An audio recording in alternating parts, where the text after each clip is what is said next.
Victory live ಕಾರ್ಯಕ್ರಮಕ್ಕೆ ನಿಮ್ಮನ್ನು ಸ್ವಾಗತಿಸ್ತಾ ಇದ್ದೇನೆ. ಬನ್ನಿ,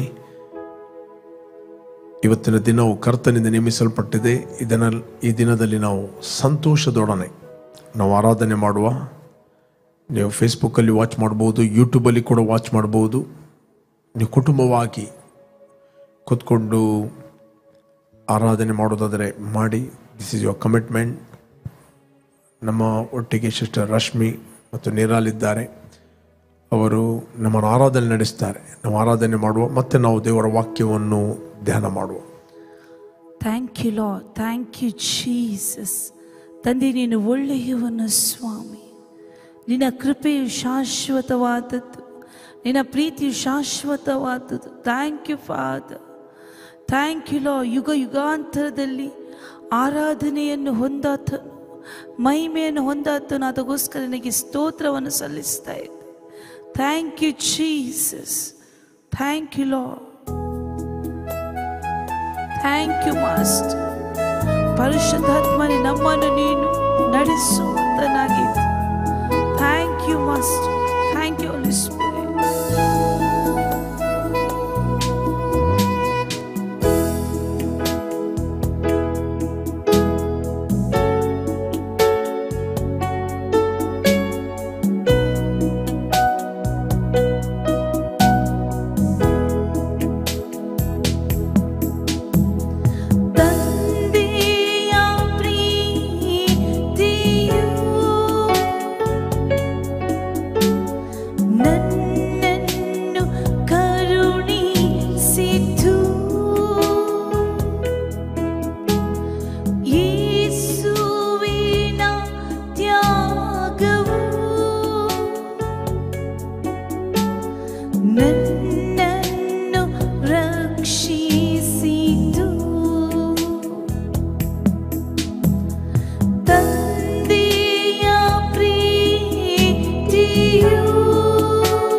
ಪ್ರೀತಿಯ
ಫಿನಿಶಿಂಗ್ ವರ್ಕ್ ಅನ್ನು ಜ್ಞಾನಿಸುತ್ತಾ, ಥ್ಯಾಂಕ್ ಯು ಫಾದರ್, ಈ ಲೋಕದ ಮೇಲೆ ತಂದೆ ಇಟ್ಟ ಪ್ರೀತಿಯನ್ನು ಜ್ಞಾನಿಸುತ್ತಾ ನಾವು ಈ ಪುನರಾವರ್ತಿ ಹೇಳೋಣ.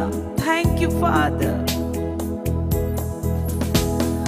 ತಂದೆಯ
ಆರಾಧಿಸುವೆ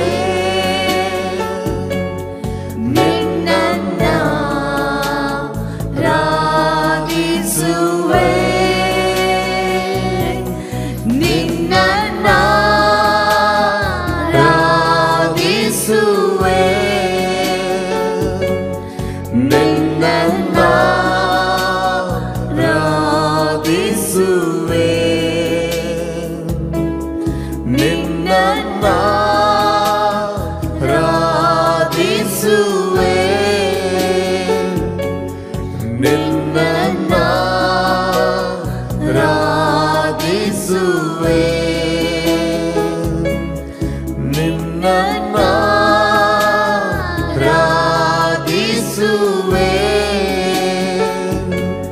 ನಿನ್ನನ್ನ ಆರಾಧಿಸುವೆ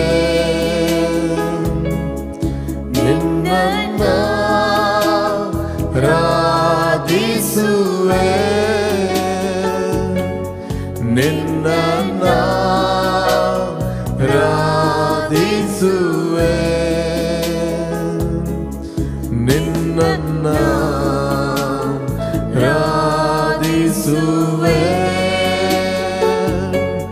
ಆರಾಧಿಸುವೆ ನಿನ್ನನ್ನ ಆರಾಧಿಸುವೆ ನಿನ್ನನ್ನ ಆರಾಧಿಸುವೆ ನಿನ್ನನ್ನ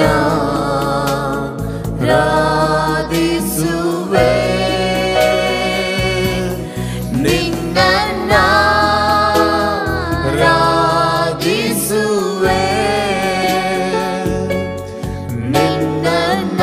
ಆರಾಧಿಸುವೆ ನಿನ್ನನ್ನ ಆರಾಧಿಸುವೆ ನಿನ್ನನ್ನ ಆರಾಧಿಸುವೆ ನಿನ್ನನ್ನ ಆರಾಧಿಸುವೆ ನಿನ್ನನ್ನ ಆರಾಧಿಸುವೆ Yes, Lord. ನಿನ್ನನ್ನ ಆರಾಧಿಸುವೆ ನಿನ್ನನ್ನ ಆರಾಧಿಸುವೆ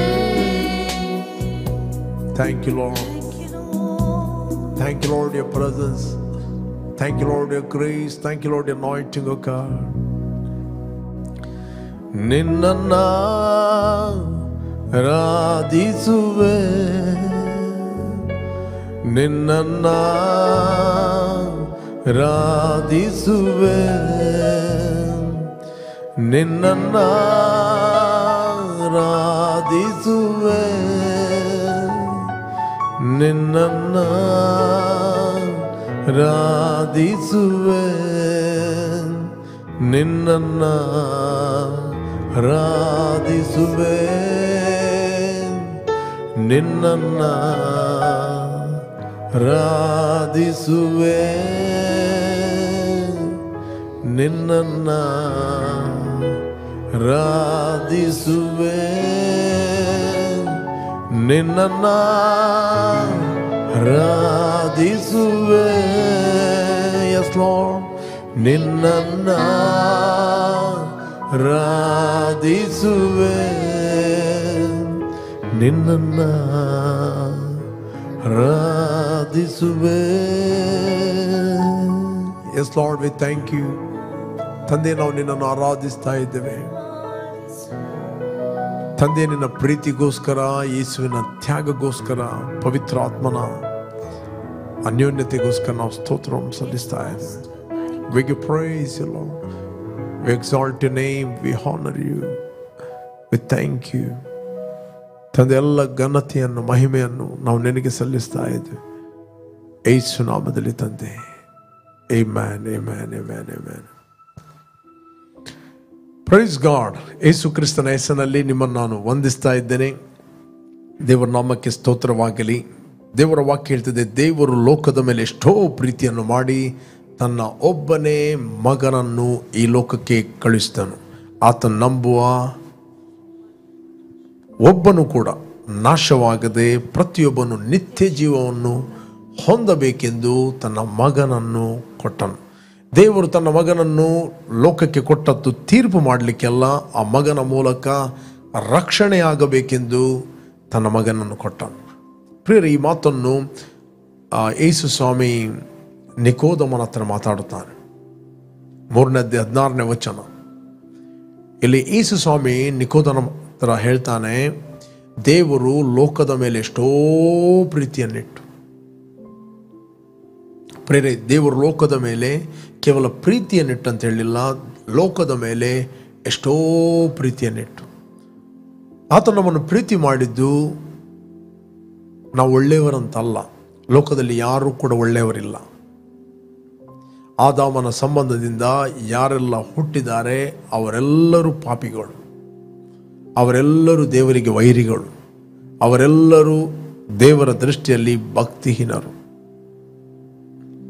ಅದಕ್ಕೋಸ್ಕರ ದೇವರ ವಾಕ್ಯ ಹೇಳ್ತದೆ, 3:10 ವಚನ, ರೋಮನ್ಸ್ 3:10 ಹೇಳ್ತದೆ, ನೀತಿವಂತನೆಂಬವನು ಒಬ್ಬನೂ ಇಲ್ಲ.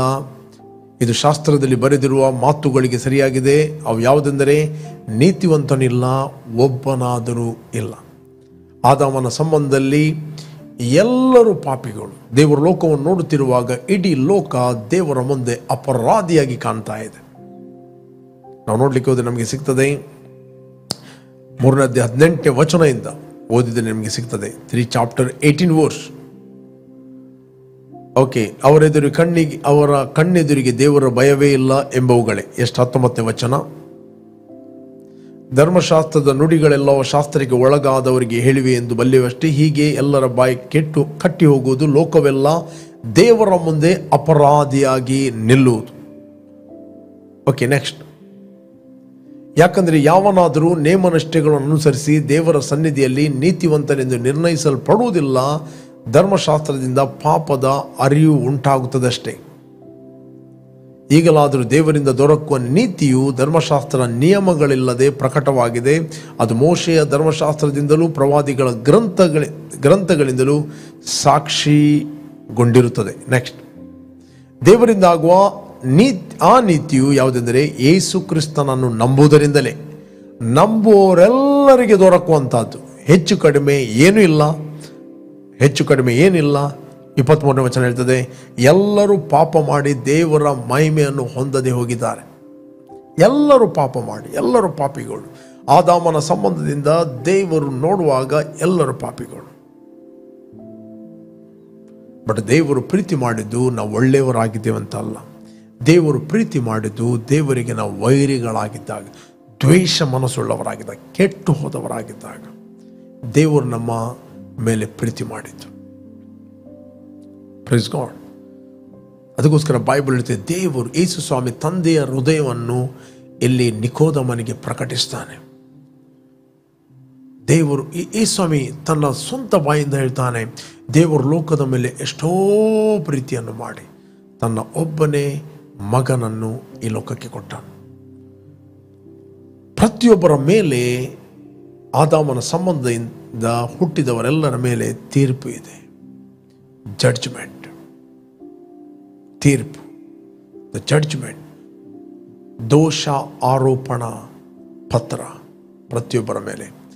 ನಾನು ಹುಟ್ಟುವಾಗಲೇ ನನ್ನ ಮೇಲೆ ತೀರ್ಪಿತ್ತು.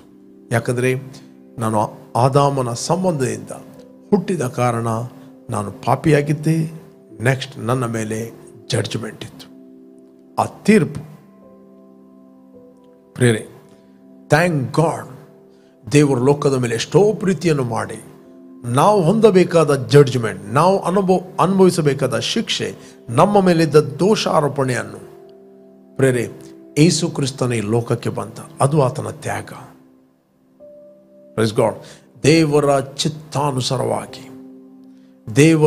ಚಿತ್ತಾನುಸಾರವಾಗಿ ನಮ್ಮ ಪಾಪಗಳಿಗೋಸ್ಕರ, ನಮ್ಮನ್ನು ಈ ದುಷ್ಟ ಯುಗದಿಂದ ಬಿಡುಗಡೆ ಮಾಡೋದಕ್ಕೋಸ್ಕರ ತನ್ನನ್ನು ಮರಣಕ್ಕೆ ಒಪ್ಪಿಸ್ತಾನೆ. ಯೇಸು ಹೇಳಿದ, ನನ್ನ ಪ್ರಾಣವನ್ನು ಯಾರು ಬಲಾತ್ಕಾರದಿಂದ ತೆಗೆಯುವುದಿಲ್ಲ, ಅದನ್ನು ನಾನು ನನ್ನಷ್ಟಕ್ಕೆ ಕೊಡುತ್ತೇನೆ. ಯಾರು ನನ್ನನ್ನು ಫೋರ್ಸ್ಬಲಿ ನನ್ನ ಪ್ರಾಣವನ್ನು ತೆಗೆಯುವುದಿಲ್ಲ. ನಾವು ನೋಡಲಿಕ್ಕೆ ಹೋದರೆ ನಮಗೆ ಸಿಗ್ತದೆ 19ನೇ ಅಧ್ಯಾಯ ನಾವು ನೋಡಲಿಕ್ಕೆ ಹೋದರೆ ನಮಗೆ ಸಿಗ್ತದೆ. ನಾವು ಓದುವ 18ನೇ ಅಧ್ಯಾಯ 13ನೇ ವಚನ, 10ನೇ ಅಧ್ಯಾಯ 13ನೇ ವಚನ, 10 chapter 13 verse, Gospel of John 15ರಿಂದ ನಾವು ಓದುವ.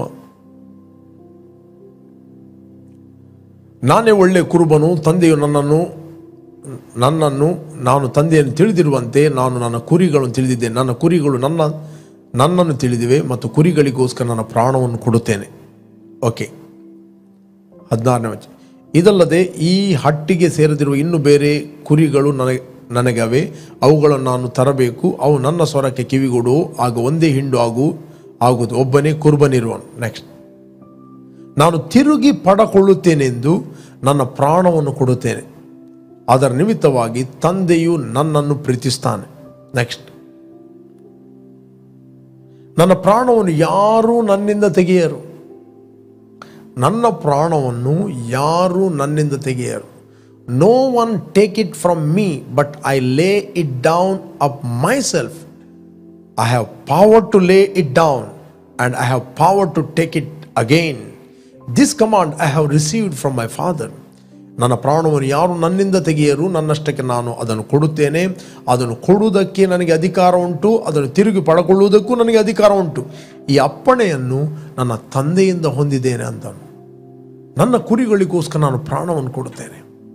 ಯೇಸು ಕ್ರಿಸ್ತನು ನಮ್ಮ ಪಾಪಗಳಿಗೋಸ್ಕರ, ನಮ್ಮ ಅಪರಾಧಗಳ ನಿಮಿತ್ತವಾಗಿ ತಾನು ಆ ಮಹಿಮೆಯ ಪದವಿಯನ್ನು ಬಿಟ್ಟು, ಪರಲೋಕದ ಆ ಒಂದು ಘನತೆಯನ್ನು ಬಿಟ್ಟು ಒಬ್ಬ ಸಾಮಾನ್ಯ ಒಬ್ಬ ಮನುಷ್ಯನಾದ, ನಮ್ಮ ಪಾಪಗಳಿಗೋಸ್ಕರ, ನಾವು ಶರೀರದಲ್ಲಿ ಮಾಡಿದ ಪಾಪಗಳಿಗೋಸ್ಕರ ಆತನು ಶರೀರಧಾರಿಯಾಗಿ ಈ ಲೋಕಕ್ಕೆ ಬಂದ ಮತ್ತು ತನ್ನ ಶರೀರವನ್ನು ನಮ್ಮ ಪಾಪದ ನಿಮಿತ್ತವಾಗಿ ಆತನು ಒಪ್ಪಿಸಿ ದೇವರ ಚಿತ್ತವನ್ನು ನೆರವೇರಿಸಿದ್ದರಿಂದ ನಾವು ಇವತ್ತು ಶುದ್ಧರಾಗಿದ್ದೇವೆ. ನಾವು ಈ ವಚನವನ್ನು ಓದುವ ಪುನಃ, ದೇವರು ಲೋಕದ ಮೇಲೆ ಎಷ್ಟೋ ಪ್ರೀತಿಯನ್ನು ಮಾಡಿ ತನ್ನ ಒಬ್ಬನೇ ಮಗನನ್ನು ಕೊಟ್ಟನು. ಪ್ರಿಯರೇ, ದೇವರು ಪ್ರತಿಯೊಬ್ಬ ವ್ಯಕ್ತಿಯನ್ನು ಪ್ರೀತಿ ಮಾಡುತ್ತಾನೆ. ಪ್ರತಿಯೊಬ್ಬ ವ್ಯಕ್ತಿಯನ್ನು ಪ್ರೀತಿ ಮಾಡುತ್ತಾನೆ. ಕೆಲವರು ಹೇಳ್ತಾರೆ ದೇವರು ಪ್ರೀತಿ ಸ್ವರೂಪಿ, ಆತನು ಯಾರನ್ನು ನರಕಕ್ಕೆ ಹಾಕೋದಿಲ್ಲ ಅಂತ. ದೇವರು ಯಾರನ್ನು ನರಕಕ್ಕೆ ಹಾಕೋದಿಲ್ಲ. ಹುಟ್ಟುವಾಗಲೇ ಒಬ್ಬ ವ್ಯಕ್ತಿ ಆತನು ತೀರ್ಪಿನಿಂದ ಹುಟ್ಟಿದ್ದಾನೆ. ಓಕೆ, ಬಟ್ ದೇವರು ಏನೆಲ್ಲ ಮಾಡಲಿಕ್ಕಿದೆ ಅದೆಲ್ಲವನ್ನು ಆತನು ಕ್ರಿಸ್ತನ ಮೂಲಕ ಸೊಲ್ಯೂಷನನ್ನು ಪ್ರಿಪೇರ್ ಮಾಡಿಟ್ಟಿದ್ದಾನೆ. But you can accept that solution, you can reject that. ನೀನು ಅದನ್ನು ಸ್ವೀಕರಿಸ್ಬೋದು, ಅದನ್ನು ನೀನು ರಿಜೆಕ್ಟ್ ಮಾಡ್ಬೋದು, ಅದು ನಿನಗೆ ಬಿಟ್ಟದ್ದು. ಓಕೆ, ನೀನು ಅದನ್ನು ಸ್ವೀಕರಿಸಿದರೆ you will receive eternal life. Okay, ನಾನು ಇದನ್ನು ಈ ಕಂಪ್ಲೀಟ್ ಓದ್ತೇನೆ. ದೇವರು ಲೋಕದ ಮೇಲೆ ಎಷ್ಟೋ ಪ್ರೀತಿಯನ್ನಿಟ್ಟು ತನ್ನ ಒಬ್ಬನೇ ಮಗನನ್ನು ಕೊಟ್ಟನು. ಆತನು ನಂಬುವ ಒಬ್ಬನಾದರೂ ನಾಶವಾಗದು. ಯಾರು ನಂಬ್ತಾರೆ ಒಬ್ಬನಾದರೂ ನಾಶವಾಗದು, ಎಲ್ಲರೂ ನಿತ್ಯ, ಕೆಲವರು ಅಂತ ಹೇಳಲಿಲ್ಲ, ಎಲ್ಲರೂ ನಿತ್ಯ ಜೀವವನ್ನು ಪಡೆಯಬೇಕೆಂದು ಆತನನ್ನು ಕೊಟ್ಟನು. ನಂಬುವ ಒಬ್ಬನು ಕೂಡ ನಾಶವಾಗುವುದಿಲ್ಲ, ನಂಬುವ ಪ್ರತಿಯೊಬ್ಬನು ಕೂಡ ನಿತ್ಯ ಜೀವವನ್ನು ಹೊಂದುತ್ತಾನೆ. ಅದರಲ್ಲಿ ಯಾವ ಪಕ್ಷಪಾತ ಕೂಡ ಇಲ್ಲ. ಯೇಸು ಕ್ರಿಸ್ತನು ಎಲ್ಲರಿಗೋಸ್ಕರ ಸತ್ತಿದ್ದಾನೆ. ಆತನು ಕೆಲವರಿಗೋಸ್ಕರ ಮಾತ್ರ ಪ್ರಾಣ ಕೊಡಲಿಲ್ಲ, ಆತನು ಕೆಲವರಿಗೋಸ್ಕರ ಮಾತ್ರ ತ್ಯಾಗ ಆಗಲಿಲ್ಲ, ತನ್ನನ್ನು ತ್ಯಾಗ ಮಾಡಲಿಲ್ಲ, ಆತನು ಎಲ್ಲರಿಗೋಸ್ಕರ. ಓಕೆ, ನೆಕ್ಸ್ಟ್ ವಾಕ್ಯ ಹೇಳ್ತದೆ, 17ನೇ ವಚನ ಹೇಳ್ತದೆ, ದೇವರು ತನ್ನ ಮಗನ ಮುಖಾಂತರ ಲೋಕಕ್ಕೆ ರಕ್ಷಣೆ ಆಗಬೇಕೆಂದು ಆತನು ಕಳಿಸಿಕೊಟ್ಟನೆ ಹೊರತು ತೀರ್ಪು ಮಾಡುವುದಕ್ಕಾಗಿ ಕಳಿಸಲಿಲ್ಲ. ಯೇಸು ಈ ಲೋಕಕ್ಕೆ ತೀರ್ಪು ಮಾಡಲಿಕ್ಕೆ ಬರಲಿಲ್ಲ. ಪಾಪ ಮಾಡಿದವರು ಶಿಕ್ಷೆ ಕೊಡಲಿಕ್ಕೆ ಬರಲಿಲ್ಲ. ಪಾಪ ಮಾಡಿದವರಿಗೆ ರೋಗದಲ್ಲಿ ಬೀಳಿಸಲಿಕ್ಕೆ ಬರಲಿಲ್ಲ. ಪಾಪದಲ್ಲಿ ಇದ್ದವರಿಗೆ ನರಕಕ್ಕೆ ಹಾಕಲಿಕ್ಕೆ ಬರಲಿಲ್ಲ. ದೇವರು ತನ್ನ ಮಗನ ಮುಖಾಂತರ ಲೋಕಕ್ಕೆ ರಕ್ಷಣೆ ಆಗಬೇಕು. ಲೋಕ ಅಂದರೆ ಯಾರು? ಲೋಕ ಎಂದರೆ ಮನುಷ್ಯರು, ಎಲ್ಲ ಮನುಷ್ಯರು. ಇಲ್ಲಿ ಯಾವುದೇ ಒಂದು ಡಿನಾಮಿನೇಷನ್ ಬರಲಿಲ್ಲ, ಯಾರೊಬ್ಬ ಹಿನ್ನೆಲೆ ಅಂತ ಬರೆಯಲಿಲ್ಲ. ಓಕೆ, ದೇವರು ತನ್ನ ಮಗನ ಮುಖಾಂತರ ಲೋಕಕ್ಕೆ ರಕ್ಷಣೆ ಆಗಬೇಕೆಂದು ಆತನನ್ನು ಕಳಿಸಿಕೊಟ್ಟನೆ ಹೊರತು ತೀರ್ಪು ಮಾಡುವುದಕ್ಕಾಗಿ ಕಳಿಸಲಿಲ್ಲ. ನೆಕ್ಸ್ಟ್ 18ನೇ ವಚನ, ಆತನನ್ನು ನಂಬುವವನಿಗೆ ತೀರ್ಪು ಆಗುವುದಿಲ್ಲ. Mark this word. ಆತನನ್ನು ನಂಬುವವನಿಗೆ ತೀರ್ಪು ಆಗೋದಿಲ್ಲ. ಆದರೆ ನಂಬದವನಿಗೆ ದೇವರೊಬ್ಬನೇ ಮಗನ ಹೆಸರನ್ನು ನಂಬದೆ ಹೋದ್ದರಿಂದ ಆಗಲೇ ತೀರ್ಪು ಆಗಿ ಹೋಯಿತು. ಅದೇ ಕಂಟಿನ್ಯೂ ಆಗ್ತದೆ. ಯಾವ ಮನುಷ್ಯನ ಮೇಲೆ ಆ ತೀರ್ಪು ಇದೆ ನೋಡಿ, if you are not accepting the finished work of the cross, ಏಸು ನನಗೋಸ್ಕರ ಸತ್ತಿದ್ದಾನೆ, ಏಸು ಆತನಿಗೋಸ್ಕರ ಸಾಯಲಿಲ್ಲ, ನನ್ನ ಸ್ಥಾನವನ್ನು ತೆಗೆದುಕೊಂಡು ಸತ್ತಿದ್ದಾನೆ, ಆ ಜಡ್ಜ್ಮೆಂಟನ್ನು ಆತನು ಹೊತ್ತುಕೊಂಡು ಹೋಗಿದ್ದಾನೆ, ಆ ತೀರ್ಪನ್ನು ಆತನು ಹೊತ್ತುಕೊಂಡು ಹೋಗಿದ್ದಾನೆ. ನಮ್ಮ ಮೇಲೆ ದೋಷಾರೋಪಣೆ ಮಾಡಿದಂಥ ಪತ್ರವನ್ನು ಆತನು ಶಿಲುಬೆಗೆ ಜಡಿದು ಅದನ್ನು ಇಲ್ಲದಂತಾಗ ಮಾಡಿದ್ದಾನೆ. ಒಂದು ವೇಳೆ ನಾನು ನಂಬುವುದಾದರೆ, ಯಾರೇ ಒಬ್ಬ ವ್ಯಕ್ತಿ ನಂಬುವುದಾದರೆ ತೀರ್ಪು ಆಗುವುದಿಲ್ಲ. ನಂಬದವನಿಗೆ ಆಗಲೇ ತೀರ್ಪು ಆಗಿ ಹೋಯಿತು ಅಂತ ಹೇಳ್ತೇವೆ. ಅದೇ ಕಂಟಿನ್ಯೂ ಆಗ್ತದೆ. ಓಕೆ, ದೇವರು ತನ್ನ ಮಗನನ್ನು ಈ ಲೋಕಕ್ಕೆ ಕಳಿಸಿತು ತೀರ್ಪು ಮಾಡಲಿಕ್ಕೆ ಅಲ್ಲ. ಆತ ನಂಬುವವನಿಗೆ ತೀರ್ಪು ಆಗುವುದಿಲ್ಲ. There is therefore no judgment. Praise God. ಒಂದೇ ಸಾರಿ ಸಾಯುವುದು, ಆ ನಂತರ ನ್ಯಾಯ ತೀರ್ಪು ಎಲ್ಲ ಮನುಷ್ಯರಿಗೆ ನೇಮಕವಾಗಿದೆ. ಎಲ್ಲ ಮನುಷ್ಯರಿಗೆ ನೇಮಕವಾಗಿದೆ. 9:27 ವಚನ, 9 chapter 27 verse. ಅದನ್ನು ಹೇಗೆ ಅರ್ಥ ಮಾಡ್ತಾರೋ ಗೊತ್ತಿಲ್ಲ, ಬಟ್ ರೈಟ್ ಆಗಿ ನಾವು ಅರ್ಥ ಮಾಡಿಕೊಂಡ್ರೆ Hebrews 9:27. ಬೇಕಾದ್ರೆ ನಾವು 26 ಇಂದ ಓದುವ. ಹಾಗೆ ಸಮರ್ಪಿಸಬೇಕಾಗಿದ್ದ ಪಕ್ಷದಲ್ಲಿ ಆತನು ಲೋಕಾದಿಯಿಂದ ಎಷ್ಟೋ ಸಾರಿ ಬಾಧೆ ಪಟ್ಟು ಸಾಯಬೇಕಾಗಿತ್ತು. ಆದರೆ ಒಂದೇ ಸಾರಿ, ಒನ್ ಸ್ಯಾಕ್ರಿಫೈಸ್, ರೈಟ್, ಒಂದೇ ಸಾರಿ ಯುಗಗಳ ಸಮಾಪ್ತಿಯಲ್ಲಿ ಆತನು ಪಾಪ ನಿವಾರಣೆ ಮಾಡಬೇಕೆಂಬ ಉದ್ದೇಶದಿಂದ ತನ್ನನ್ನು ಯಜ್ಞ ಮಾಡಿಕೊಳ್ಳುವನಾಗಿ ಪ್ರತ್ಯಕ್ಷನಾದನು. He then would have had to suffer often since the foundation of the world, but now once at the end of the age he has appeared to put away sin by the sacrifice of himself. Okay, next 27ನೇ ವಚನ. ಒಂದೇ ಸಾರಿ ಸಾಯುವುದು, ಆಮೇಲೆ ನ್ಯಾಯ ತೀರ್ಪು ಮನುಷ್ಯರಿಗೆ ಹೇಗೆ ನೇಮಕವಾಗಿದೆಯೋ, ಪ್ರತಿಯೊಬ್ಬ ಮನುಷ್ಯನಿಗೆ ನ್ಯಾಯ ತೀರ್ಪು ನೇಮಕವಾಗಿದೆ. ಒಂದೇ ಸಾರಿ ಸಾಯುವುದು, ಆಮೇಲೆ ನ್ಯಾಯ ತೀರ್ಪು ಮನುಷ್ಯರಿಗೆ ಹೇಗೆ ನೇಮಕವಾಗಿದೆಯೋ ಹಾಗೆಯೇ ಕ್ರಿಸ್ತನು, ಇಂಪಾರ್ಟೆಂಟ್, ಹಾಗೆಯೇ ಕ್ರಿಸ್ತನು ಸಹ ಬಹು ಜನರ ಪಾಪಗಳನ್ನು ಹೊತ್ತುಕೊಳ್ಳುವುದಕ್ಕೋಸ್ಕರ, ಬಹು ಜನರ ತೀರ್ಪನ್ನು ಹೊತ್ತುಕೊಳ್ಳುವುದಕ್ಕೋಸ್ಕರ. ಪಾಪಕ್ಕೆ ತೀರ್ಪಿದೆ, ರೈಟ್? ಬಹು ಜನರ ಮೇಲೆ ಇದ್ದ ತೀರ್ಪನ್ನು, ಪಾಪಗಳನ್ನು, ಅಂದರೆ ಪಾಪಕ್ಕೆ ತೀರ್ಪಿದೆ. ಅದರರ್ಥ ಕ್ರಿಸ್ತನು ಸಹ ಬಹು ಜನರ ಪಾಪಗಳು ಅಂದರೆ ಬಹು ಜನರ ತೀರ್ಪನ್ನು ಹೊತ್ತುಕೊಳ್ಳುವುದಕ್ಕೋಸ್ಕರ ಒಂದೇ ಸಾರಿ ಸಮರ್ಪಿತನಾದನು. Praise God. ನೆಕ್ಸ್ಟ್, ಒಂದೇ ಸಾರಿ ಸಮರ್ಪಿತನಾದನು. ಇಲ್ಲಿ ಸತ್ಯವೇದ ಹೇಳ್ತದೆ, ಮತ್ತು ತನ್ನನ್ನು ನಿರೀಕ್ಷಿಸಿಕೊಂಡವರಿಗೆ ರಕ್ಷಣೆಯನ್ನುಂಟು ಮಾಡುವುದಕ್ಕೋಸ್ಕರ ಪಾಪ ಸಂಬಂಧವಿಲ್ಲದವನಾಗಿ ಎರಡನೇ ಸಾರಿ ಕಾಣಿಸಿಕೊಳ್ಳುವನು. Praise God. ಆತನ ತೀರ್ಪಿಗೋಸ್ಕರ ಅಲ್ಲ, ಆತನ ಬರೋಣ, ಆತನ ಪ್ರತ್ಯಕ್ಷತೆ, ಕಣ್ಣ ರೆಪ್ಪೆ ಬಡಿಯುವರಷ್ಟರೊಳಗೆ ನಾವು ಮಾರ್ಪಾಡುವೆ. Praise God. ಪ್ರೇರೆ, ಒಂದು ವೇಳೆ ನೀವು ಆ ರಕ್ಷಣೆಯನ್ನು ಹೊಂದಿದ್ದೀರಿ, ಆ ರಕ್ಷಣೆಯಲ್ಲಿ ದೃಢವಾಗಿ ನಿಲ್ಲಿರಿ. ಒಂದು ವೇಳೆ ಯೇಸು ಕ್ರಿಸ್ತನ ವಿಷಯದಲ್ಲಿ ನಮಗೆ ಗೊತ್ತು, ಸ್ಟಿಲ್ ಯು ಆರ್ ನಾಟ್, ನಿನ್ನ ತೀರ್ಮಾನ ಮಾಡೋದಿಲ್ಲ, ಇಟ್ ಇಸ್ ಡೇಂಜರ್. ಇಬ್ರಿಯರಿಗೆ ಬರೆದ 10:26 ವಚನ, ಇಬ್ರಿಯರಿಗೆ ಬರೆದ 10:26 ವಚನ. ಯಾಕಂದರೆ ಸತ್ಯದ ಪರಿಜ್ಞಾನವನ್ನು ನಾವು ಹೊಂದಿದ ಮೇಲೆ ಬೇಕೆಂದು ಪಾಪ ಮಾಡಿದರೆ ಪಾಪ ಪರಿಹಾರಕ್ಕಾಗಿ ಇನ್ಯಾವ ಯಜ್ಞ ಇರುವುದಿಲ್ಲ. ಇಲ್ಲಿ ಪಾಪ ಅಂತ ಹೇಳಿದರೆ ರಿಜೆಕ್ಟಿಂಗ್ ಜೀಸಸ್. ಪಾಪ ಅಂದರೆ ಕಡ್ಡಿಗದ್ದದ್ದು, ಅದು ಗದ್ದದ್ದು, ಇದು ಅದಲ್ಲ ಇಲ್ಲಿ ಮಾತಾಡುವ ಪಾಪ. ಇಲ್ಲಿ ಆತನು ಇಬ್ರಿಯರಿಗೆ ಬರೆಯುತ್ತಾನೆ. Praise God. ಯಾಕಂದರೆ ಸತ್ಯದ ಪರಿಜ್ಞಾನವನ್ನು ನಾವು ಹೊಂದಿದ ಮೇಲೆ ಬೇಕೆಂದು ಪಾಪ ಮಾಡಿದ್ದಾರೆ, ಬೇಕೆಂದು ರಿಜೆಕ್ಟ್ ಮಾಡಿದ್ದಾರೆ ಯೇಸುವನ್ನು. ಪಾಪ ಪರಿಹಾರಕ್ಕೆ ಇನ್ಯಾವ ಯಜ್ಞ ಇರುವುದಿಲ್ಲ. ಓಕೆ, 27ನೇ ವಚನ. ಅತ್ಯಂತ ಭಯದಿಂದ ಎದುರು ನೋಡತಕ್ಕ ನ್ಯಾಯ ತೀರ್ಪು, ದೇವರ ವಿರೋಧಿಗಳನ್ನು ದಹಿಸುವ ತೀಕ್ಷ್ಣವಾದ ಅಗ್ನಿಯು, ಅಂದರೆ ಬೆಂಕಿ ಗಂಧಕಗಳು ಉರಿಯುವ ಕೆರೆ, ಲಾಸ್ಟ್, ಇವೇ ನಮ್ಮ ಮುಂದೆ ಇರುವವು. ಬೈಬಲ್ ಹೇಳ್ತದೆ, ಅತ್ಯಂತ ಭಯದಿಂದ ಎದುರು ನೋಡತಕ್ಕ ನ್ಯಾಯ ತೀರ್ಪು, ದೇವರ ವಿರೋಧಿಗಳನ್ನು ದಹಿಸುವ ತೀಕ್ಷ್ಣವಾದ ಅಗ್ನಿಯು, ಇವೇ ನಮ್ಮ ಮುಂದೆ ಇರುವವು. ನೆಕ್ಸ್ಟ್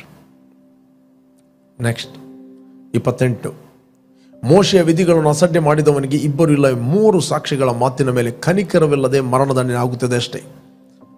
ಓಕೆ, ಯಾವನು ದೇವಕುಮಾರನನ್ನು ತುಳಿದು ಒಡಂಬಡಿಕೆಯನ್ನು ಸ್ಥಿರಪಡಿಸಿದಂಥ, ತನ್ನನ್ನು ಪವಿತ್ರ ಮಾಡಿದಂಥ ರಕ್ತವನ್ನು ಅಶುದ್ಧವೆಂದೆನಿಸಿ ದೇವರ ಕೃಪಾವರವಾಗಿರುವ ಆತ್ಮನನ್ನು ತಿರಸ್ಕಾರ ಮಾಡಿದವನು, ಅವನು ಇನ್ನು ಎಷ್ಟೋ ಕ್ರೂರವಾದ ದಂಡನೆಗೆ ಪಾತ್ರನಾಗಬೇಕೆಂಬುದನ್ನು ಯೋಚಿಸಿರಿ. ಇಲ್ಲಿ ಯಹೂದ್ಯ ಕ್ರೈಸ್ತರು ಅವರು ಯೇಸುವನ್ನು ಅಂಗೀಕಾರ ಮಾಡಿದಾಗ ಅವರ ಸುತ್ತಮುತ್ತಲಿಂದ ಅವರಿಗೆ ಹಿಂಸೆ ಆಗ್ತಾ ಇದ್ದು, ಬಹಿಷ್ಕಾರ ಆಗ್ತಾ ಇದ್ದರು. ಆಗ ಅವರಿಗೊಂದು ಕಂಡೀಷನ್ ಆಗ್ತಾ ಇದ್ದರು, ಯೇಸು ಕ್ರಿಸ್ತನ ರಕ್ತ ಅದು ಸಾಮಾನ್ಯ ಒಬ್ಬ ಮನುಷ್ಯನ ರಕ್ತ, ಅದು ನಮ್ಮ ಪಾಪವನ್ನು ಪರಿಹಾರ ಮಾಡೋದಿಲ್ಲ ಅಂತ ಅವರು ಅರಿಕೆ ಮಾಡಿ ಅವರು ಒಂದು ವೇಳೆ ಹಿಂದೆ ಬರಬೇಕಿತ್ತು. ಅವ್ರು ಯೇಸುವನ್ನು ರಿಜೆಕ್ಟ್ ಮಾಡಿ ನಮಗೆ ಯೇಸು ಬೇಡ ಅಂತ ಅಂಥ ವ್ಯಕ್ತಿಯನ್ನು ಅವರು ಅಂಗೀಕಾರ ಮಾಡ್ತಾ ಇದ್ರು. ಅದಕ್ಕೆ ಗ್ರಂಥಕರ್ತನು ಇಲ್ಲಿ ಬರೀತಾನೆ, ಒಂದು ಸಾರಿ ಜ್ಞಾನ ಪ್ರಕಾಶದಲ್ಲಿ ಸೇರಿ ಸತ್ಯದ ಪರಿಜ್ಞಾನವನ್ನು ಹೊಂದಿದವರು ಬೇಕೆಂದು ಪಾಪ ಮಾಡಿದರೆ ಪಾಪ ಪರಿಹಾರಕ್ಕೆ ಬೇರೆ ಯಜ್ಞ ಇಲ್ಲ. No sacrifice, only one sacrifice ಆತನು ಕಲ್ವಾರಿ ಕ್ರೂಚೆಯಲ್ಲಿ ಮಾಡಿದ್ದು. ಅತ್ಯಂತ ಎದುರು ನೋಡತಿಕ್ಕ ನ್ಯಾಯ ತೀರ್ಪು, ದೇವರ ವಿರೋಧಿಗಳನ್ನು ದಹಿಸುವಂಥ ತೀಕ್ಷ್ಣವಾದ ಬೆಂಕಿ ನಮ್ಮ ಮುಂದೆ ಇಡಲ್ಪಟ್ಟಿದೆ. ರೈಟ್ ಪ್ರೇರೆ, ಪ್ರತಿಯೊಬ್ಬ ವ್ಯಕ್ತಿ ಆತನು ಹಿಂದೆ ಹೋಗುವುದಿಲ್ಲ, ಮುಂದೆ ಹೋಗಬೇಕು. Where is your destiny? God loves you so much. ದೇವರ ಲೋಕವನ್ನು ಎಷ್ಟೋ ಪ್ರೀತಿ ಮಾಡಿದ್ದಾನೆ. ಆ ಪ್ರೀತಿಗೋಸ್ಕರ ಆತನು ಪರಿಹಾರವನ್ನು ಕೊಟ್ಟಿದ್ದಾನೆ. ಪ್ರೇರೆ, ದೇವರಂತ ಹೇಳಿದರೆ ಆತನು ಸರ್ವಶಕ್ತನು, ಆತನು ಪ್ರೀತಿ ಸ್ವರೂಪಿ, ಆತನು ನೀತಿ ಸ್ವರೂಪಿ, ಆತನು ಪ್ರೀತಿ ಸ್ವರೂಪಿ. ಆದ್ದರಿಂದ ಆತನು ಸರ್ವಶಕ್ತನಂತ ಹೇಳಿಕೊಂಡು ಬೇಕಾದಾಗೆ ಮಾಡುವುದಿಲ್ಲ. ಆತನು ತನ್ನ ವಚನವನ್ನು ಬದಲಾಯಿಸುತ್ತಿಲ್ಲ. ಪಾಪ ಮಾಡಿದ ಪ್ರಾಣಿ ಸಾಯಲೇಬೇಕು, ಆದರೆ ನಾವು ಸಾಯುವಂಥದ್ದು ಅವನಿಗೆ ಇಷ್ಟ ಇಲ್ಲ. ಬಟ್ ಆತನು ತನ್ನ ಮಗನನ್ನು ಕೊಟ್ಟು ನಮ್ಮ ಬದಲಿಗೆ ಆತನನ್ನು ಮರಣಕ್ಕೆ ಒಪ್ಪಿಸಿದನು ಮತ್ತು ನಮ್ಮನ್ನು ಆ ಮರಣದಿಂದ ವಿಮೋಚನೆ ಮಾಡಿದನು ಮತ್ತು ಅದೇ ವಾಕ್ಯವನ್ನು ಆತನು ನೆರವೇರಿಸಿದನು. ಸಿಂಪಲ್. ದೇವರು 2 ಮಾತಿನವನಲ್ಲ. ಆತನು ಯೇಸು ಕ್ರಿಸ್ತ ನಮ್ಮ ಪಾಪಗಳಿಗೋಸ್ಕರ ಆತನು ತೀರ್ಪನ್ನು ಹೊಂದಿದನು. ಪ್ರೇರೆ, God loves you so much. ಆತನು ನಿಮ್ಮನ್ನು ಪ್ರೀತಿ ಮಾಡುತ್ತಾನೆ. ಪ್ರತಿಯೊಬ್ಬ ವ್ಯಕ್ತಿ ನಿತ್ಯ ಜೀವವನ್ನು ಹೊಂದಬೇಕೆಂದು ತನ್ನ ಮಗನನ್ನು ಕೊಟ್ಟನು. The eternal life is very important. Praise God. ನಿತ್ಯ ಜೀವ. ಯಾವನು ದೇವಕುಮಾರನು ತುಳಿದು ಒಡಂಬಡಿಕೆಯನ್ನು ಸ್ಥಿರಪಡಿಸಿದಂಥ, ತನ್ನನ್ನು ಪವಿತ್ರ ಮಾಡಿದಂಥ ರಕ್ತವನ್ನು ಅಶುದ್ಧವೆಂದೆನಿಸಿ ದೇವರ ಕೃಪಾವರವಾಗಿರುವ ಆತ್ಮನನ್ನು ತಿರಸ್ಕಾರ ಮಾಡಿದನು, ಅವನಿನ್ನು ಎಷ್ಟೋ ಕ್ರೂರವಾದ ದಂಡನೆಗೆ ಪಾತ್ರನಾಗಬೇಕೆಂಬುದನ್ನು ಯೋಚಿಸಿರಿ. ಪ್ರೇರೆ, ಯಾರು ನೀವು ನಿತ್ಯ ಜೀವನ ಹೊಂದಿದ್ದೀರಿ, ದೃಢವಾಗಿ ನಿಲ್ಲಿರಿ. God loves you so much. ದೇವರ ಲೋಕದ ಮೇಲೆ ಎಷ್ಟೋ ಪ್ರೀತಿಯನ್ನು ಮಾಡಿದ್ದಾನೆ. ಆತನು ನಿಮ್ಮನ್ನು ಪ್ರೀತಿ ಮಾಡುತ್ತಾನೆ. ಆತನು ಪ್ರೀತಿ ಮಾಡಿದ್ದಾನೆ, ಕಂಟಿನ್ಯೂ ಆಗಿ ಮಾಡುತ್ತಾನೆ. ಆತನ ಒಂದು ಯಜ್ಞದ ಮೂಲಕ ನಾವೆಲ್ಲರೂ ನಂಬಿಕೆಯ ಮೂಲಕ ಶುದ್ಧೀಕರಿಸಲ್ಪಟ್ಟು, ಅದರಲ್ಲಿ ಯಾವ ಪಕ್ಷಪಾತ ಇಲ್ಲ. ಶಾರೀರಿಕವಾಗಿ ಯಾವುದೇ ಹಿನ್ನೆಲೆ ಇರಬಹುದು. ನಮ್ಮ ನಂಬಿಕೆಯ ಮೂಲಕ ಯೇಸು ಕ್ರಿಸ್ತನ ಕ್ರೂಜೆಯ ಮರಣದ ಹೂಣಲ್ಪಡುವಿಕೆಯ ಪುನರುತ್ಥಾನದ ನಂಬಿಕೆಯ ಮೂಲಕ ನಾವೆಲ್ಲರೂ ಶುದ್ಧೀಕರಿಸಲ್ಪಡುತ್ತೇವೆ. ಅದರಲ್ಲಿ ಯಾವ ಭೇದ ಕೂಡ ಇಲ್ಲ. ಓಕೆ, ನಾವು ನೋಡಲಿಕ್ಕೆ ಹೋದರೆ ನಮಗೆ ಸಿಗ್ತದೆ 15ನೇ ಅಧ್ಯಾಯ 9ನೇ ವಚನ. ಪೇತ್ರನು ಅಲ್ಲಿ ಎಕ್ಸ್ಪ್ಲೈನ್ ಮಾಡ್ತಾನೆ ಉಳಿದ ಶಿಷ್ಯರಿಗೆ. ಆಕ್ಟ್ ಆಫ್ ಅಪೋಸ್ತಲ ಕೃತ್ಯ ಇದಲ್ಲದೆ ಆತ ನಮಗೂ ಅವರಿಗೂ ಏನು ಭೇದ ಮಾಡದೆ ಅವರ ಹೃದಯಗಳನ್ನು ನಂಬಿಕೆಯ ಮೂಲಕ ಶುದ್ಧೀಕರಿಸ್ತಾನೆ. ಓಕೆ, 10ನೇ ವಚನ. ಹೀಗಿರುವುದರಿಂದ ನಮ್ಮ ಪಿತೃಗಳಾಗಲಿ ನಾವಾಗಲಿ ಹೊರಲಾರದ ನೊಗವನ್ನು ನೀವು ಶಿಷ್ಯರ ಹೆಗಲಿನ ಮೇಲೆ ಹಾಕಿ ದೇವರನ್ನು ಪರೀಕ್ಷಿಸದೆ ಹಾಕಿ. ಓಕೆ, ಕರ್ತನಾದ ಯೇಸುವಿನ ಕೃಪೆಯಿಂದಲೇ ನಾವು ರಕ್ಷಣೆ ಹೊಂದುವೆಂಬುದಾಗಿ ನಂಬುತ್ತೇವಲ್ಲ, ಹಾಗೆ ಅವರು ಹೊಂದುವರು ಎಂದು ಹೇಳಿದನು. ಅಂದರೆ ಯಹೂದ್ಯರಲ್ಲದವರು ಕೂಡ ಕರ್ತನಾದ ಯೇಸು ಕ್ರಿಸ್ತನ ಕೃಪೆಯಿಂದಲೇ ನಾವು ರಕ್ಷಣೆ ಹೊಂದುತ್ತೇವೆ. ನಾವು ರಕ್ಷಣೆ ಹೊಂದಿದ್ದು ನಾವು ಮಾಡಿದ ಪುಣ್ಯ ಕ್ರಿಯೆಗಳಿಂದಲ್ಲ, ಆತನು ಮಾಡಿದ ಕ್ರೂಜೆಯ ಕೆಲಸದ ಮೂಲಕ. ನಾವೇನು ಕೊಟ್ಟದ್ದರಿಂದಲ್ಲ, ಏನು ಮಾಡಿದರಿಂದಲ್ಲ. ಓಕೆ, ಈಗ ನಾವು ದೇವರ ಮಕ್ಕಳಾಗಿದ್ದೇವೆ. ಪ್ರೇರೆ, ಈ ಸಂಜಾ ವೇಳೆಯಲ್ಲಿ ಒಂದು ವೇಳೆ ನೀವು ಯೇಸು ಕ್ರಿಸ್ತನು ಮಾಡಿದ ಫಿನಿಶ್ಡ್ ವರ್ಕ್ ಆ ಮುಗಿಸಿದ ಕೆಲಸವನ್ನು ಒಂದು ವೇಳೆ ನೀವು ನಂಬದಿದ್ದರೆ ದಿಸ್ ದ ರೈಟ್ ಟೈಮ್. ನಾನು ಹೇಳ್ತೇನೆ, ಕ್ರಿಸ್ತ ಯೇಸುನಲ್ಲಿರುವವರಿಗೆ ಅಪರಾಧ ನಿರ್ಣಯ ಈಗ ಇಲ್ಲವೇ ಇಲ್ಲ. Praise God. ಅದಕ್ಕೋಸ್ಕರ ಎಲ್ಲ ಮನುಷ್ಯರಿಗೂ ಒಂದೇ ಸಾರಿ ಸಾಯಲು ಮತ್ತು ನ್ಯಾಯ ತೀರ್ಪು ನೇಮಕವಾಗಿದೆ. ಹಾಗೆಯೇ ಕ್ರಿಸ್ತನು ಎಲ್ಲರ ಪಾಪಗಳಿಗೂ, ಬಹು ಜನರ ಪಾಪಗಳಿಗೋಸ್ಕರ, ತೀರ್ಪಿಗೋಸ್ಕರ ಒಂದೇ ಸಾರಿ ದೇಹ ಸಮರ್ಪಣೆ ಮಾಡಿ ಯಜ್ಞವನ್ನು ಸಮರ್ಪಿಸ್ತಾನೆ. ಆತನ ಮರಣದ ಮೂಲಕ ನಮ್ಮನ್ನು ವಿಮೋಚನೆ ಮಾಡಿದ್ದಾನೆ, ನಮ್ಮನ್ನು ಬಿಡುಗಡೆ ಮಾಡಿದ್ದಾನೆ. Okay, believe God's love. Okay, ನಾವು ಪ್ರಾರ್ಥನೆ ಮಾಡುವ. ನಾನು ನಿಮಗೋಸ್ಕರ ಪ್ರಾರ್ಥನೆಯಲ್ಲಿ ಲೀಡ್ ಮಾಡ್ತೇನೆ. Thank you father. ತಂದೆ, ನಿನ್ನ ಅತಿಶಯವಾದ ಪ್ರೀತಿಗೋಸ್ಕರ ಸ್ತೋತ್ರ. ನಾವು ಮಾಡಿದ ಪುಣ್ಯ ಕ್ರಿಯೆಗಳಿಂದಲ್ಲ, ಇವತ್ತು ಕರ್ತನಾದ ಯೇಸು ಕ್ರಿಸ್ತನ ಕ್ರೂಜೆಯ ತ್ಯಾಗದ ಮೂಲಕ, ಹೂಣಲ್ಪಡೋಕೆ ಪುನರುತ್ಥಾನ ಮೂಲಕ ಆತನು ನಮಗೋಸ್ಕರ ಒಂದೇ ಸಾರಿ ದೇಹವನ್ನು ಸಮರ್ಪಣೆ ಮಾಡಿದ ಕಾರಣ ನಾವಿವತ್ತು ಶುದ್ಧರಾಗಿದ್ದೇವೆ. Thank you. ಆತನ ಕೃಪೆಯಿಂದಲೇ ನಾವು ರಕ್ಷಣೆ ಹೊಂದಿದ್ದೇವೆ. ನಾವು ಬಾಯಿಂದ ಅರಿಕೆ ಮಾಡುತ್ತೇವೆ, ಯೇಸುವೆ ನಮ್ಮ ಕರ್ತನೆಂದು. ನಮಗೆ ಬಿಡುಗಡೆ ಆಯಿತು. ನಾವು ನಿತ್ಯ ಜೀವವನ್ನು ಹೊಂದಿದ್ದೇವೆ. ತಂದೆ, ಯಾರೆಲ್ಲ ವೀಕ್ಷಿಸ್ತಾ ಇದ್ದರು, ಯಾರೆಲ್ಲ ಆಲ್ರೆಡಿ ರಕ್ಷಣೆ ಹೊಂದಿದ್ದಾರೆ, ಅವರೆಲ್ಲರೂ ದೃಢವಾಗಿ ನಿಲ್ಲಲಿ, ಅದರಲ್ಲಿ ಬೆಳೆಯಲಿ, ಅದರಲ್ಲಿ ಪ್ರಜ್ವಲಿಸಲಿ, ಅನೇಕರಿಗೆ ಇವರು ಆಶೀರ್ವಾದವಾಗಲಿ. ಕ್ರಿಸ್ತನ ಪ್ರೀತಿಯನ್ನು ಅನೇಕರಿಗೆ ಇವರು ಹಂಚಲಿ. I bless each and every one of God in Jesus name. Amen, amen, amen.